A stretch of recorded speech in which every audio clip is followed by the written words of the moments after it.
تو اپنی حاجت کو پوری کرانے کا طریقہ میں بتا رہا ہوں. 2 رکعت نفل پڑھیے, اس کے بعد اللہ سے مانگیے. مانگنے کے ادب بھی بتا دیتا ہوں, حالانکہ اس میں نہیں ہے, لیکن بتا دیتا ہوں ادب کیا ہے مانگنے کا, ورنہ یہ ادب بھی ہم بھول جاتے ہیں.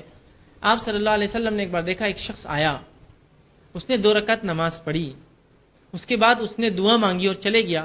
آپ نے کہا اس کی قبول نہیں ہوئی. پھر ایک شخص آیا, 2 رکعت نماز پڑھی, اس کے بعد اللہ کی حمد و ثنا کی, اللہ کے رسول پر درود بھیجا اور پھر دعا کی. آپ نے کہا قبول ہو گئی. تو دعاؤں کے آداب کیا ہے؟ نماز پڑھا آپ نے 2 رکعت نفل, اس کے بعد سب سے پہلے اللہ کی حمد و ثنا کیجیے. اب اللہ کی حمد و ثنا کیا ہے؟ کوئی بھی سورہ فاتحہ پڑھی حمد و ثنا ہے, سورہ اخلاص پڑھی حمد و ثنا ہے, تعریف کیجیے اللہ کی, آیت الکرسی پڑھی حمد و ثنا ہے. خاص الفاظ کوئی ثابت نہیں, رسول اللہ جو پڑھنا چاہے پڑھی, ہوگی حمد و ثنا. رسول پر درود کیا ہے؟ اللہم صلی علی محمد, درود ابراہیم پڑھ لیجیے. پھر کہیے اپنی دعا, اے اللہ میرا فلاں مسئلہ فلاں مسئلہ فلاں مسئلہ فلاں مسئلہ فلاں مسئلہ فلاں مسئلہ, ایسی دعا کیجیے.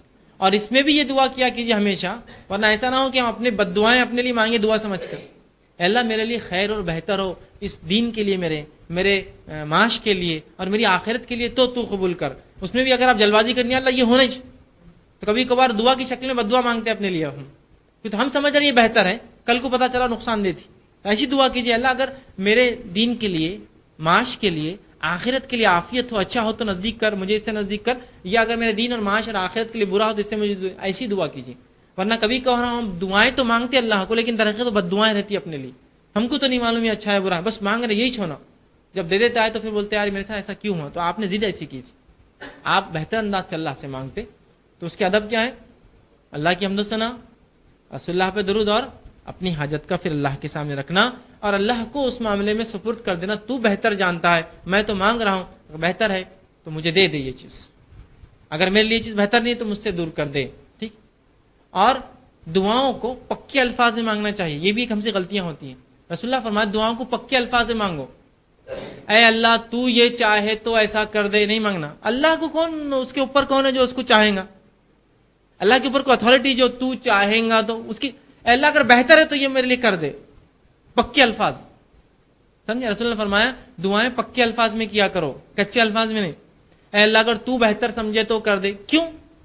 اللہ کو معلوم ہے کیا بتا, اگر اللہ بہتر ہو تو کر دے, تو بہتر سمجھے تو کر دے. کیوں؟ بہتر ہو تو کر دے, بہتر نہیں ہے تو مت کر. پکا الفاظ, کچے الفاظ مت ادا کیجیے, ایسے الفاظ مت ادا کیجیے ڈاماڈول والے ہو, کہ تو اللہ کے اوپر رسول اللہ فرماتے کوئی حاکم تھوڑی ہے جو طے کرے گا. تو چاہے تو, چاہت کیا ہے؟ اللہ تو سمجھے بہتر تو کر دے, نہیں سمجھے بہتر تو میرے لیے برا ہے تو دور کر دے مجھ سے. رسول اللہ دعائیں پکے الفاظ میں مانگا کرو, یہ مت کہا کرو تو چاہے تو فلاں, تو چاہے تو, تو اللہ کے اوپر کوئی تھوڑی اتھارٹی ہے جو اس کی چاہت اور نہیں چاہت. پکے الفاظ میں اللہ بہتر ہو تو کر دے, نہیں بہتر ہے تو دور کر دے, بس ختم. ایک دم بہترین الفاظ, پکے الفاظ, کچے الفاظ میں نہ کرے. ٹھیک ہے. تو یہ بھی دعاؤں کے بہرحال کئی موقع ملا تو